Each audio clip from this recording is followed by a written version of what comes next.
Assalamualaikum warahmatullahi wabarakatuh. Eh, Hari ini kita masuk pertemuan ke-11 ya, mata kuliah perencanaan strategis sistem informasi. Nah, pada pertemuan ke-11 ini kita akan bahas tentang enterprise arsitektur ya, fokus ke framework TOGAF.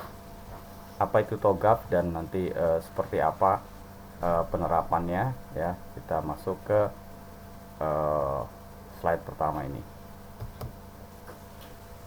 Jadi TOGAF sendiri itu kepanjangan dari The Open Group Architecture Framework. Ya, jadi ini dulu diperkenalkan oleh sebuah grup namanya Open Group, ya itu diperkenalkan pada tahun 1995. Nah, TOGAF dulu pertama itu tahun 95 itu merupakan versi yang pertama. Ya, dan tahun 2011 yang lalu sudah memasuki versi 9.1. Nah, TOGAF itu sendiri didefinisikan sebagai kerangka kerja arsitektur enterprise ya. Jadi isinya tentang metode-metode peralatan pendukung ya untuk mengelola suatu bisnis enterprise ya, di mana metodenya ini merupakan cara ya bagaimana melakukan sesuai dengan tujuan dari suatu bisnis. Nah, dari inti pengertian TOGAF itu sendiri ya lebih bersifat ke skema rancangan ya. Jadi bukan arsitekturnya tetapi framework ya. Jadi berupa kerangkanya ya.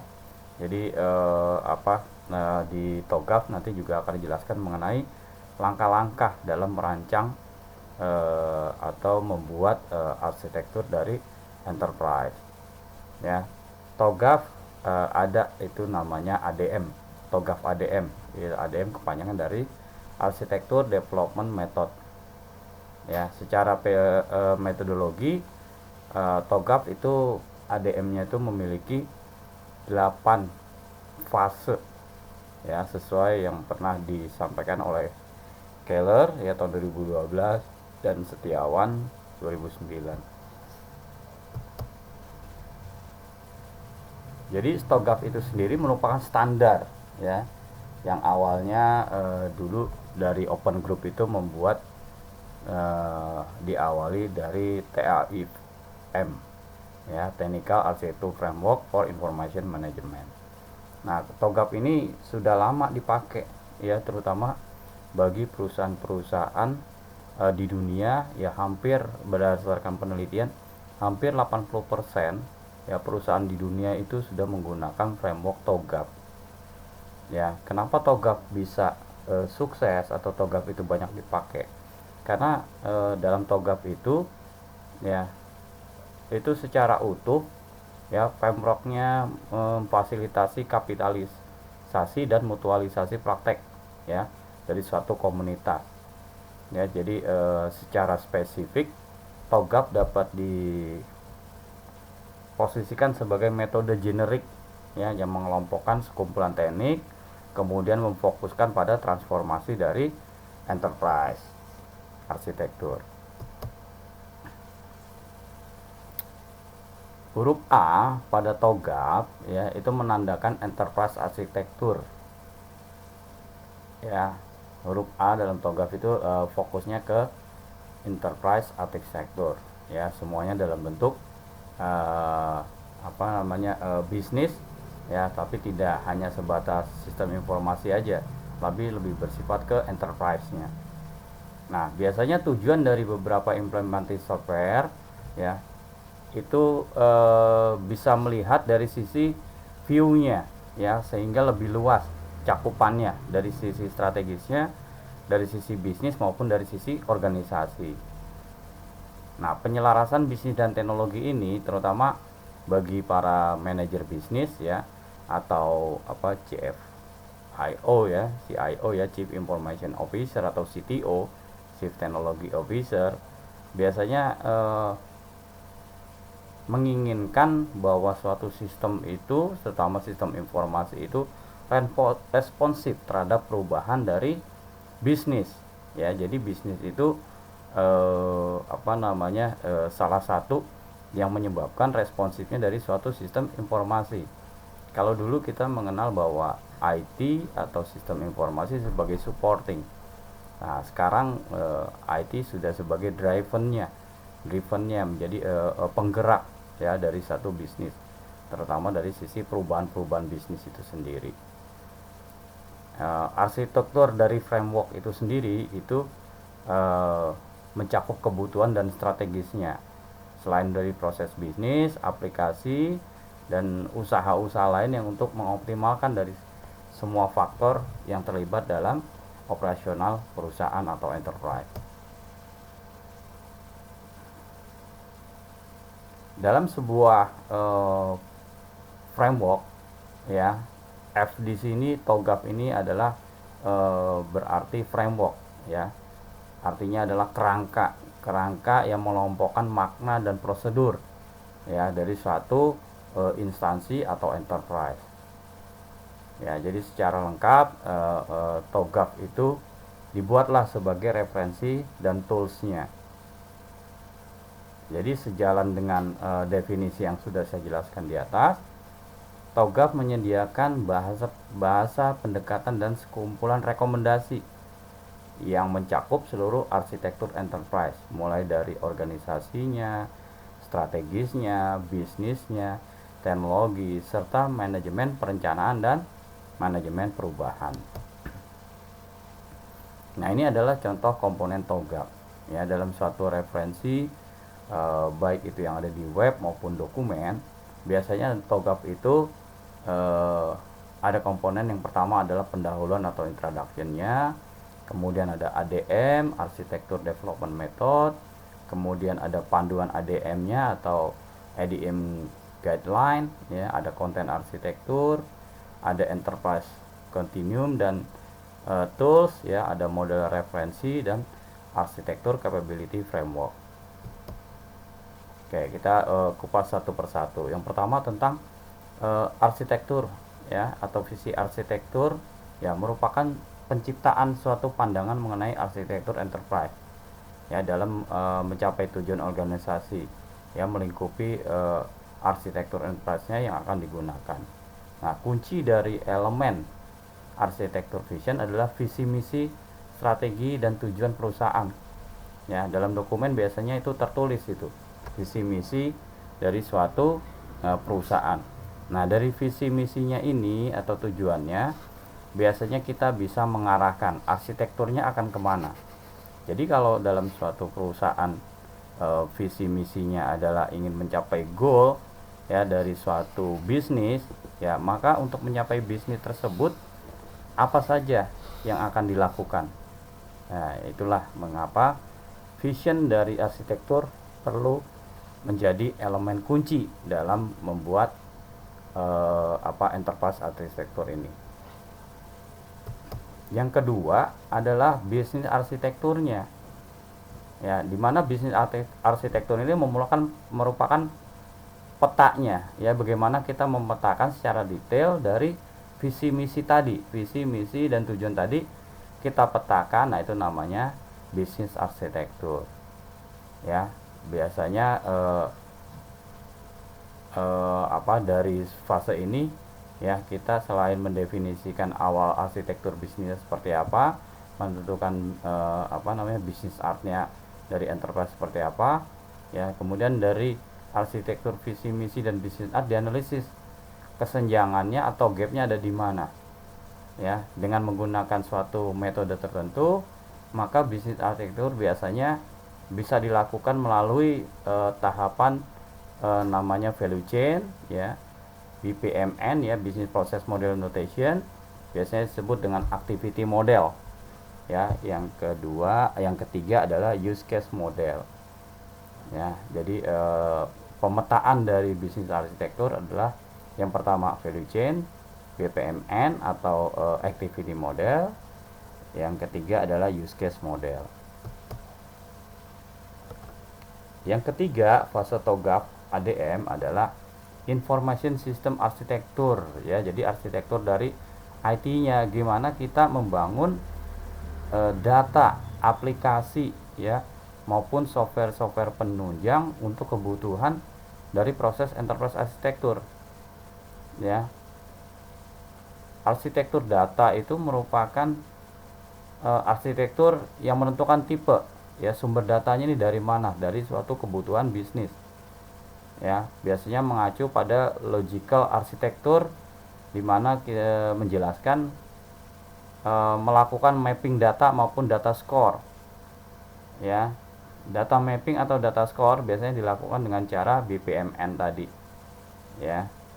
Nah, sedangkan arsitektur aplikasi lebih menekankan pada bagaimana kebutuhan aplikasi dirancang menggunakan aplikasi portfolio katalog ya, biasanya menitik beratkan pada model aplikasi yang akan dirancang. Nah, tekniknya bisa meliputi application communication diagram atau application and user location diagram ya. Jadi kita buat nih gambarnya seperti apa, pemetaannya seperti apa, karena biasanya dalam suatu perusahaan data ya dengan aplikasi ya itu memiliki kebutuhan yang berbeda ya. Contoh perusahaan perbankan dengan perusahaan maskapai penerbangan atau dengan perusahaan logistik itu memiliki arsitektur ya, baik dari sisi kebutuhan aplikasi maupun datanya juga berbeda. Nah, inilah yang perlu dirancang ya. Jadi yang ketiga tentang fase TOGAP PDM adalah Information System Architecture atau arsitektur sistem informasi. Nah, disinilah peran kita nih. Peran kita sebagai orang IT harusnya mampu ya membuat arsitektur dari datanya, dari aplikasinya ya. Mungkin ada tambahan lagi dari sisi apa, networknya atau security-nya. Kita juga harus punya topologinya, topologi dari suatu sistem informasi. Yang keempat adalah teknologi arsitektur. Nah, teknologi arsitektur itu merupakan penerapan hardware-nya dari perangkat kerasnya ya, dan jaringan komputer dari pendukung tadi information arsitekturnya ya. Dalam teknologi ini biasanya kita mengembangkan alternatif yang diperlukan dalam pemilihan teknologi ya.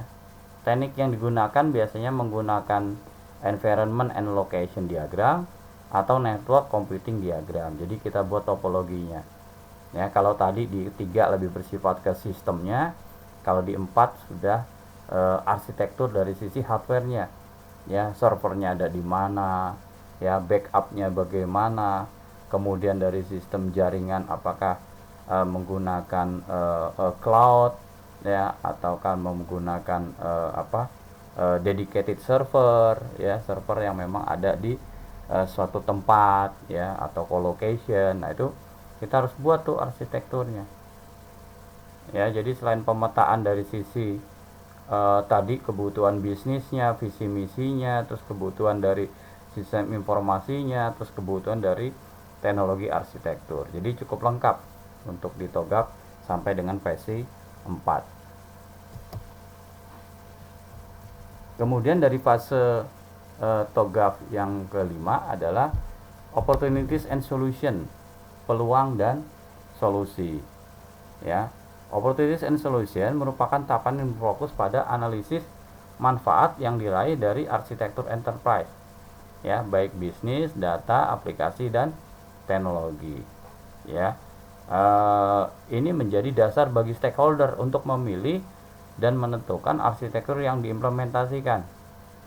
Nah, untuk memodelkan tahapan ini biasanya kita merancang menggunakan teknik project context diagram dan benefit diagram ya. Jadi yang kelima ini sambungan nih dari yang tadi sebelumnya udah kita bahas ya, tentang bisnis, data, aplikasi, dan teknologi. Nah, sekarang kita dari enterprise architecture yang tadi sudah di poin sebelumnya sudah dibahas, ini masuk sebagai dasar untuk stakeholder memilih ya, kemudian mengimplementasikan ya. apa opportunity di depan dan solusinya bagaimana. Ya, biasanya menggunakan teknik konteks diagram dan benefit diagram. Jadi kita punya suatu perencanaan, ya, mempunyai milestone, peta jalannya, ya, dari semua bisnis, data, aplikasi dan teknologi. Kemudian dari diagram tersebut kita lihatlah, ya, benefitnya seperti apa dari semua tahapan tadi, ya, dari semua kebutuhan bisnis apa, ya. Jadi kita harus tahu mana kelebihan dan kekurangannya.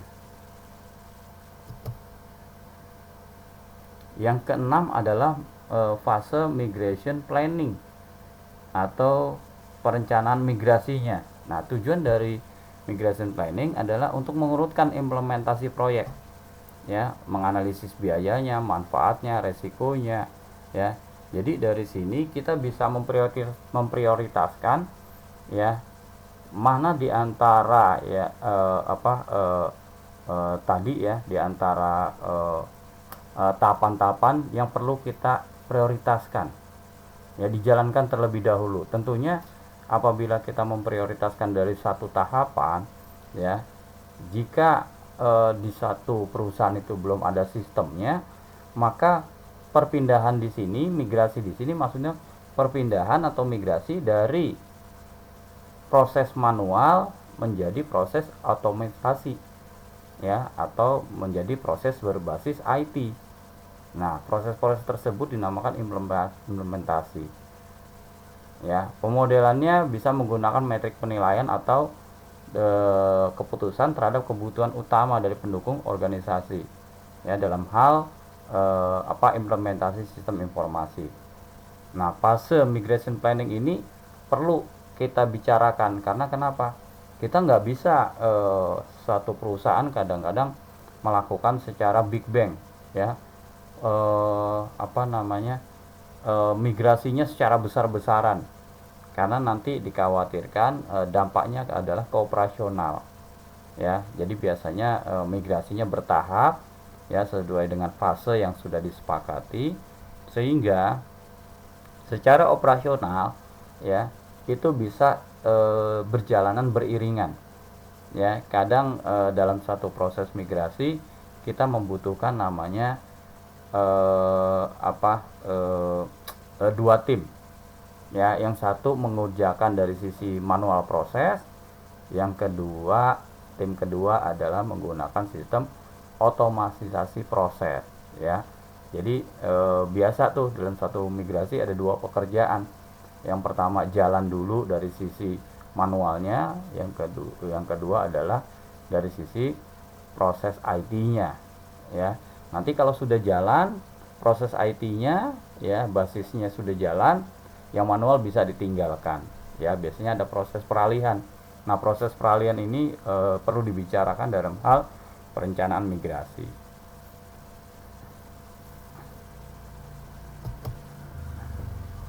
Yang ketujuh adalah implementasi governance, jadi dari sisi tata kelolanya. Nah, kalau tadi kita bicara migrasi dari sisi sistemnya, sekarang dari sisi tata kelolanya, ya, implementasinya gimana, ya. Ini merupakan tahapan TOGAP dalam memformulasikan rekomendasi untuk setiap implementasi proyek. Biasanya kita membuat kontrak arsitektur yang menjadi acuan dalam implementasi proses untuk menjaga kesesuaian dengan arsitektur yang sudah ditentukan, ya, untuk memastikan bahwa proyeknya berjalan sesuai dengan arsitektur yang sudah direncanakan, ya. Jadi jangan sampai apa yang sudah direncanakan di depan dari sisi poin 1 sampai 6, ya, di poin 7 tidak berjalan dengan baik. Nah, inilah fungsinya implementasi tentang tata kelola, adalah bagaimana mengawal, ya, mengawal yang sudah ditentukan di depan, ya. Dari sisi apa? Dari sisi tata kelolanya, ya. Selain tata kelola proyek dari sistem informasi yang dibangun, ya, di implementasi tata kelola ini juga bertugas menyusun rekomendasi untuk pelaksanaan tata kelola yang meliputi organisasinya, jadi membuat SOP-nya, membuat manual book-nya, ya, membuat prosedur-prosedur yang terkaitan dengan aturan, ya, atau kebijakan. Nah, ini harus dibuat. Ya, tahapan ini biasanya bisa menggunakan tata kelola dari COBIT atau IT Governance Institute, ya, atau biasa dikenal ITGI, ya. Jadi bisa menggunakan panduan dari framework yang lain, ya, seperti COBIT dan dari COBIT dari IT Governance Institute. Oke. Nah, dari poin 1 sampai 7, ya, yang berikutnya ada namanya arsitektur change management. Ya, arsitektur change management ini merupakan perubahan terhadap arsitektur, ya.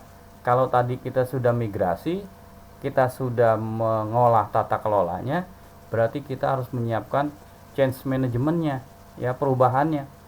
Karena ketika merubah suatu sistem, baik itu dari manual ke otomatisasi atau manual ke konsep bisnis IT yang berbasis IT, ya, maka pasti ada suatu perubahan. Perubahan bisa berupa apa? Perubahan bisa berupa dari struktur organisasinya. Perubahan bisa berubah dari sisi apa? Kebiasaan. Ya, jadi kalau orang kebiasaannya mungkin menggunakan absen manual, sekarang absennya sudah menggunakan finger scan. Bagaimana mengelola perubahan tersebut? Apa saja yang berubah? Ya, dari sisi kinerjanya juga harus berubah. Ya, yang biasanya mungkin orang datang tidak mengikuti aturan shift jamnya, ya, sekarang dengan teknologi komputer orang harus mengikuti shift jam-jamnya itu. Ya, jadi jam kerjanya itu sudah harus diatur. Ya, yang biasanya orang bekerja menghitung payroll, ya, dengan cara manual, ya, atau menggunakan sistem yang dampaknya terlalu banyak intervensi atau terlalu banyak dispute, ya, kesalahan, ya, penuh banyak rekonsiliasi, ya, mungkin dengan teknologi komputer, dengan teknologi sistem, ya, semua itu bisa dirubah. Semua itu mengalami perubahan cara bekerja, ya, perubahan cara mencapai tujuan, ya, perubahan dari kebiasaan-kebiasaan kita dalam mengelola suatu pekerjaan, ya, prosesnya gimana, itu namanya change management, perubahan dari satu manajemen.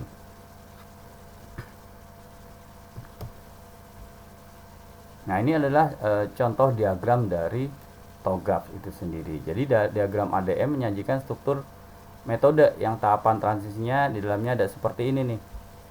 Ya, ada requirement management. Nah, ini kebutuhan dari sesuatu bisnisnya seperti apa.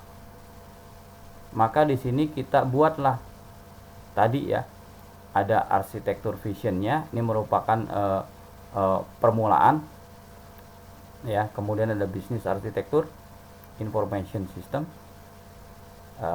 teknologinya ke hardware-nya tadi, ya. Kemudian ke solusinya, ya, peluang dan solusi di depannya seperti apa. Kemudian kita harus melakukan migrasi, ya. Setelah migrasi kita harus implementasi dari sisi tata kelolanya. Dari sisi tata kelola udah selesai, kita langsung lanjut ke perubahan itu sendiri, ya. Apakah perubahan ini sesuai atau tidak, kembali lagi melihat dari sisi arsitektur visinya, ya. Dan ini semua merujuk apa? Merujuk kepada tadi yang di depan, ya. Requirement manajemennya seperti apa, bisnisnya seperti apa, kebutuhan bisnisnya secara garis besar seperti apa, ya. Kemudian dibuatlah visi misi dan seterusnya, ya. Jadi setiap tahapan ini selalu melihat, ya, kebutuhan manajemen seperti apa, baik dari sisi teknologi kebutuhan manajemen seperti apa, dari sisi planning kebutuhan manajemennya apa. Nah, semua ini, ya, inilah adalah kerangka dari TOGAF. Jadi kalau teman-teman di sini ingin tahu, jadi kalau membuat TOGAF apa aja Pak yang harus disiapkan? Nah, ini semua A, B, C, D, E, F, G, H ini harus diteliti, harus dirancang, harus dibuat, harus ada visi misinya, harus ada bisnis arsitekturnya, kemudian IT-nya, kemudian arsitektur teknologinya, ya, peluang, solusi, dan seterusnya. Kita harus bikin satu-satu semua. Ya, jadi ada semacam peta-petanya, ya, ada semua diagramnya kita siapkan. Nanti dari sini kita bisa masuk ke enterprise arsitektur versi TOGAF, ya, dengan menggunakan framework TOGAF. Nah, TOGAF itu sendiri memiliki dua istilah, ya. Yang pertama adalah arsitekturnya. Ya, sebuah deskripsi formal dari sistem atau perencanaan, ya, biasanya meliputi apa? Level komponennya. Kemudian dari komponen itu kita pandu menjadi suatu implementasi. Yang kedua, dari sisi arsitektur adalah struktur dari komponen itu sendiri, ya, interrelationship-nya, kemudian prinsipnya, panduan dalam merancang, terus evolusi sejalan dengan waktunya bagaimana.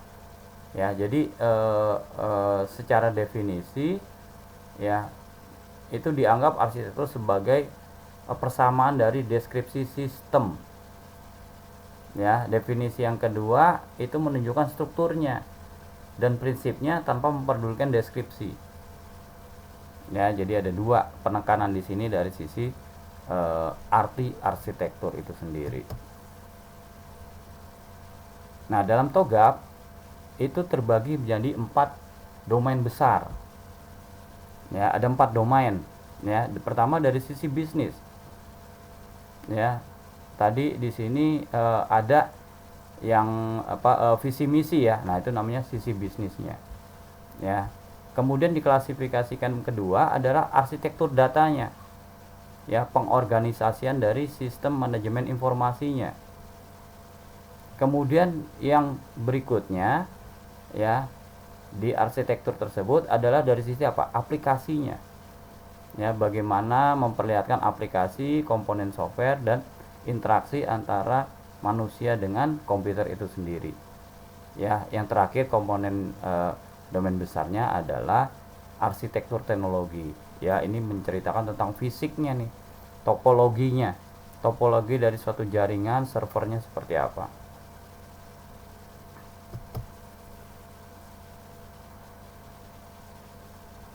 Nah, ini tadi, ya, arsitektur domainnya, ya, ada bisnis, ya, ada bisnis arsitektur. Ini namanya yang pertama tadi, ya, kemudian data, aplikasi, dan tekniknya, ya. Nah, sementara dari sisi ada empase, ya, bisnis arsitektur itu masuk ke PSB-nya, ya. Kemudian dari sisi information systemnya, ya, ada data arsitektur dan aplikasinya. Ya, ini dikategorikan masuk fase C. Kemudian fase D adalah dari sisi technical arsitektur. Ya, jadi ini domainnya, ini fasenya, fase ADM-nya yang tadi. Nah, bagian pertama dari ADM disusun menggunakan tipologi yang sama dengan satu perbedaan utama. Jadi hanya 3 tahapan yang digunakan untuk menjelaskan arsitektur, ya, bisnis, informasi, dan teknologi.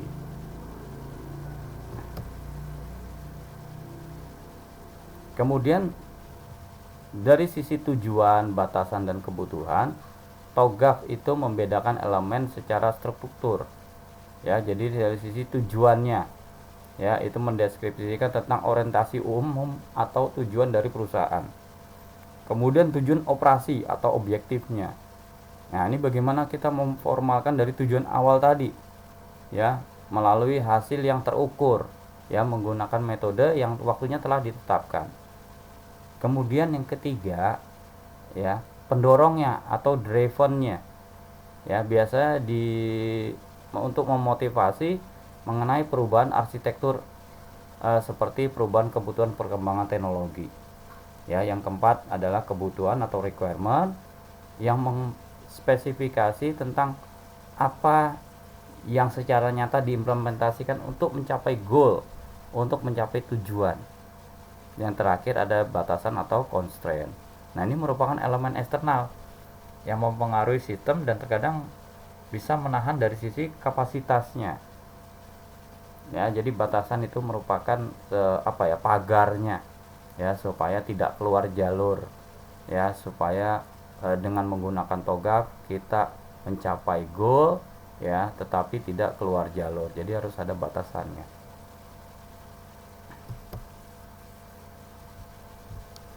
Kemudian dari sisi stakeholder, ya, dan faktor manusia, ya, transformasi arsitektur itu melibatkan kombinasi aktivitas yang melibatkan pihak-pihak yang berbeda, yaitu stakeholder dalam setiap operasi yang dilakukan. Nah, TOGAF ini bisa mengatasi itu biasanya melalui manajemen stakeholder, kemudian melalui penilaian kesiapan transformasi, ya, atau transformation readiness assessment. Yang ketiga adalah komunikasi yang efisien melalui konsep viewpoint. Nah, sekarang yang pertama adalah mengelola stakeholder. Nah, dalam untuk menjelaskan stakeholder di awal, ya, kita pahami tentang siklusnya dulu nih. Ya, jadi level of interestnya seperti apa? Ya, tingkat kebutuhan atau keinginannya apa sih? Kita harus bisa klasifikasikan mana yang A, mana yang B, ya, mana yang D, mana yang C. Ya, kalau yang kecil, ya, yang low itu biasanya adalah A, minimal effort. Kemudian dari sisi menjaga kepuasan, ya, ini adalah level of interestnya, keinginannya. Kita kategorikan sebagai minimal effortnya ada yang low, kemudian keep satisfied-nya adalah yang C, yang C. Yang high adalah keep informed, jadi yang berharapkan ini yang tetap diinformasikan. Kemudian pemain kuncinya siapa, atau PIC, penanggung jawab, yang bertanggung jawab itu siapa. Nah, itu dari sisi level of interest. Dari sisi powernya, kekuasaannya, ya, maka kita perlu tahu mana yang tinggi, mana yang low juga. Ya, jadi yang low adalah yang minimal effort, kemudian keep informed. Ya, yang high adalah kebutuhan. Jadi kalau ini dianggap sebagai kebutuhan, ini sebagai dari sisi kebutuhannya low, tetapi dari sisi powernya, ya, itu merupakan yang paling tinggi. Begitu juga dari sisi high-nya, interestnya, key person-nya, ya, orang-orang yang bertanggung jawab, orang-orang yang terlibat. Nah, ini termasuk dalam high juga. Berarti poin D inilah yang sangat penting. Jadi orang-orang yang terlibat, ya, di dalam satu perusahaan, ya, baik dari sisi level of interest maupun powernya, kekuasaannya, ya, maka ini dinyamakan sebagai orang yang sangat berpengaruh. Nah, inilah siapa saja orangnya Anda tentukan. Ya, siapa yang bisa menjaga dari sisi kepuasan pelanggan, dari sisi kepuasan supaya perusahaan bisa jalan, itu siapa. Siapa yang memiliki effort paling kecil, orang-orangnya siapa aja. Stakeholdernya siapa aja. Ya, kemudian siapa aja yang perlu diinformasikan, ya, dari suatu sistem, ya, enterprise-nya siapa aja yang perlu diinformasikan. Ya, contohnya adalah direktur-direktur, ya kan, biasanya dia perlu tuh tetap dapat informasi. Prioritasnya dia sebenarnya termasuk tinggi, tapi dari sisi power nggak terlalu besar juga, gitu ya. Tapi sementara kalau key players atau orang yang terlibat kunci seperti supervisor produksi, ya, terus departemen IT-nya yang bagian programnya, database, nah itu bagian dari key player itu sendiri. Kalau di sini kan biasanya mereka biasanya seperti orang yang terlibat di customer relationship atau CRM misalnya gitu, ya. Ya, biasanya mereka orang-orang yang berhubungan dengan pelanggan seperti itu. Ya, sementara ini adalah staff-staff biasa. Ya, dari sisi interestnya low, dari sisi powernya juga low juga. Nah, ini harus kita bikin mappingnya. Masukkan semua kategori sesuai dengan gimana kita mengelola stakeholder. Yang berikutnya adalah kesiapan transformasi atau transformation readiness assessment. Nah, ini bagaimana kita mengidentifikasi risiko dari suatu perubahan atau tindakan yang diambil perlu ketika kita mengalami suatu resiko. Nah, ini perlu dilakukan ketika apa? Ketika kita menyiapkan suatu transformasi ya atau perubahan dari suatu model manual proses ke proses IT atau proses yang otomatisasi. Ini perlu dilakukan biasanya, contohnya begini loh. Contohnya adalah tadi ya saya udah ambil contoh sepertinya absen ya. Awalnya absen itu ya semua orang harus menggunakan absen manual. Terus tiba-tiba berubah nih sistemnya menggunakan Finger. Ya. Ketika Finger tadi diterapkan, pasti ada resistensi. Pasti ada hambatan. Ada risiko. Risikonya apa? Risikonya mungkin sistemnya hang atau alat fingernya tidak membaca jari dari staff itu sendiri. Apa yang dilakukan? Karena kan proses manualnya udah nggak ada. Dikhawatirkan nanti semua sudah sudah proses absennya dengan finger scan. Tiba-tiba ada suatu waktu gimana kalau sistem itu tidak berjalan, kan kasihan orang yang sudah absen atau sudah menunggu ya, menjadi masalah. Nah, kita harus siapkan tuh ya. Jadi risiko-risiko perubahan dari suatu sistem manual ke sistem otomatisasi itu juga harus kita siapkan. Resikonya harus kita mitigasi, harus kita siapkan seperti apa nanti resiko yang ada di depan ya. Jadi harus kita mulai pikirkan ya, bagaimana dengan orang yang bekerjanya menggunakan shift ya, jam kerjanya pakai shift. Bagaimana nanti kalau orang kerjanya shiftnya jam 8 tapi dia datangnya jam 6 pagi, apakah tetap dihitung dia masuk shift pertama atau bagaimana? Ada beberapa perusahaan itu takut beresiko di absen, maka orang yang datang jam 8 tidak boleh absen 1 jam sebelumnya, 2 jam sebelumnya. Dia boleh aturan misalnya jam 7 ya, jadi jam 7 dia baru boleh absen, karena dikhawatirkan apa? Nanti akan bentrok di shift yang berikutnya. Karena kan contohnya kalau ada orang absen itu ya, misalnya jam 8 nih shiftnya, habis jam 8 nanti dia pulang jam 4 sore misalnya, jam 4 sore selesai, jam 4 sore maka shift yang kedua ya, yang shift kedua misalnya adalah jam 3, maka yang jam 3 ini ya boleh absen adalah jam 2 misalnya, seperti itu ya. Jadi nggak boleh dia absennya nanti misalnya jam 1 atau jam 12 ya, takutnya suatu saat ada perubahan shift, ada pergeseran dari jenis-jenis shift, takutnya mengganggu atau terbacanya masuk ke shift yang lain, jam yang lain. Jadi biasanya ada aturan-aturan. Nah, aturan atau ini adalah biasanya untuk meminimalisasi risiko. Nah, bagaimana kita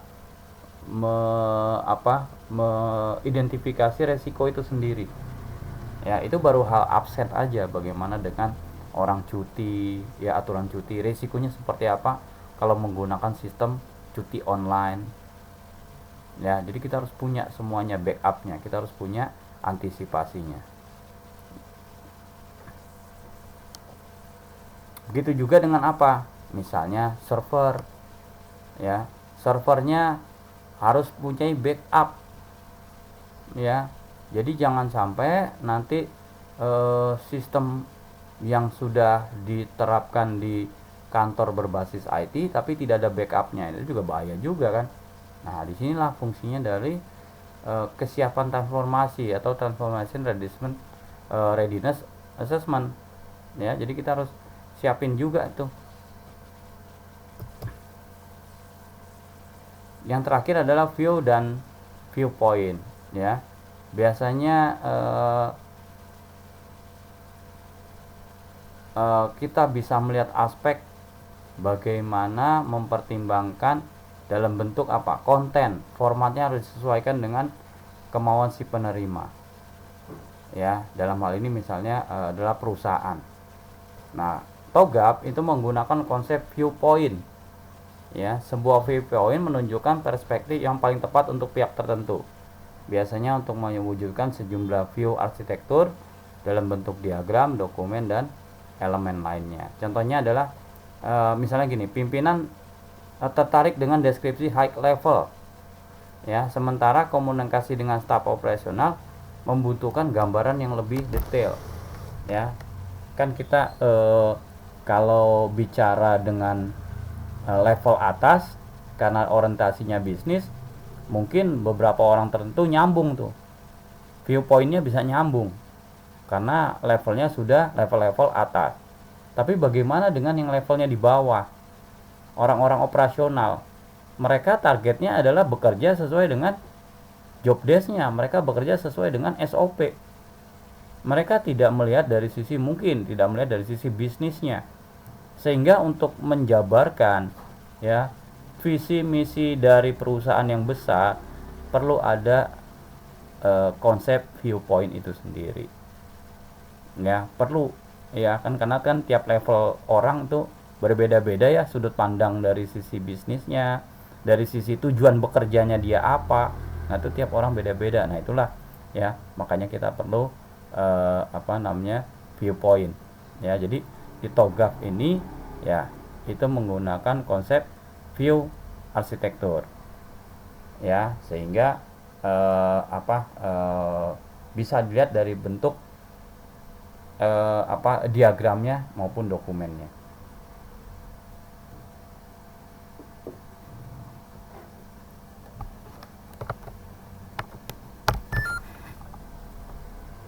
Yang berikutnya adalah strategi, tata kelola, dan prinsip arsitektur itu sendiri, ya. Jadi penentuan goal, ya, bagaimana pengembangan strategi dilakukan oleh perusahaan, ya, biasanya itu hal-hal tadi itu ditranslasikan menjadi satu keputusan, ya, mengenai arsitektur terhadap perkembangan sistem informasi, ya. Dalam framework TOGAF, aspek ini dalam bentuk hubungan antara elemen dan strategi bisnis dengan komponen sistemnya, ya. Jadi dalam suatu organisasi besar, ya, view strategi tidak dapat diabaikan, ya. Konsekuensinya nanti, ya, akan berpengaruh terhadap keseluruh organisasi, ya. Jadi prinsip dari arsitektur menyediakan bantuan dari view strategis arsitektur. Nah, kumpulan dari semua tadi, aturan, kebijakan, rekomendasi, terus SOP, yaitu biasanya sebenarnya untuk membantu, ya, membantu dalam hal pemilihan dan penerapan. Apakah dalam hal pemilihan penerapan sistem, pemilihan dan penerapan dari sisi teknologinya, database-nya, dan seterusnya, ya. Jadi prinsip yang harus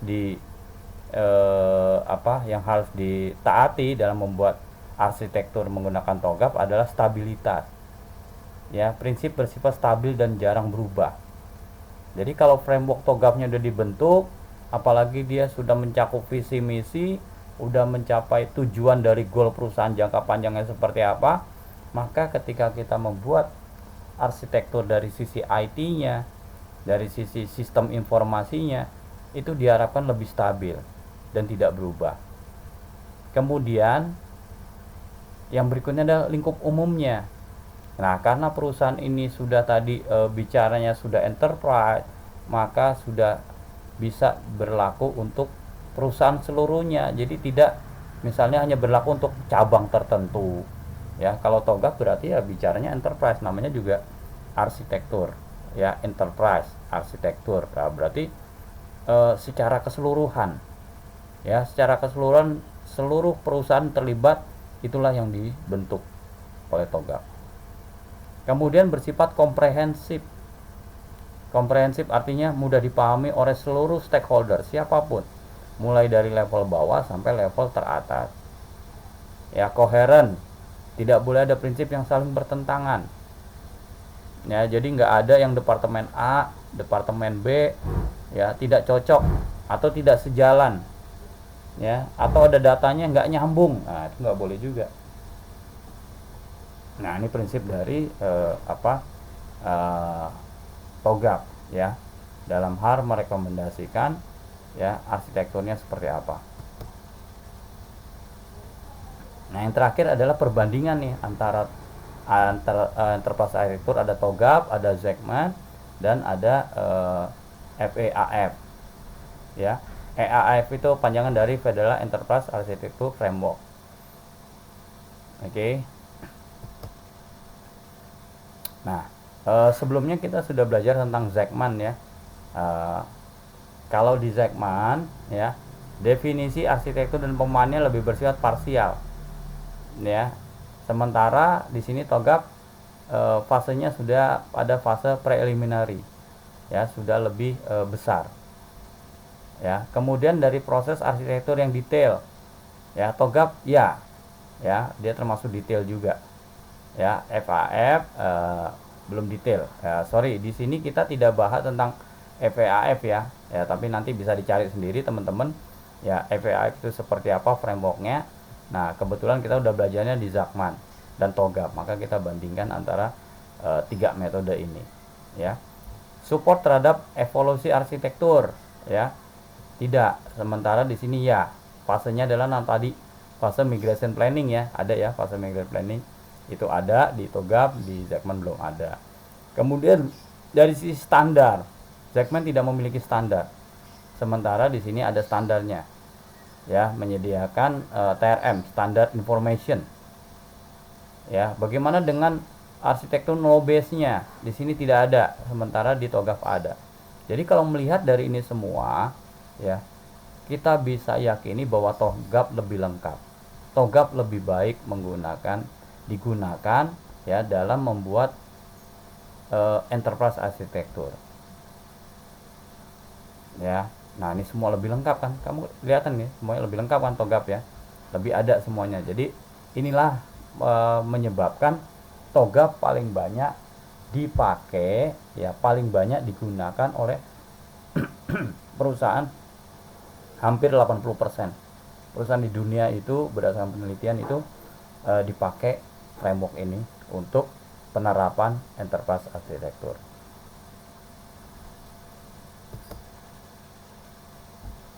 Oke, sampai di sini ya pertemuan kita. Apabila nanti ada pertanyaan, kita bisa diskusi lebih lanjut ya di kelas. Saya rasa cukup. Billahi taufik wal hidayah. Wassalamualaikum warahmatullahi wabarakatuh.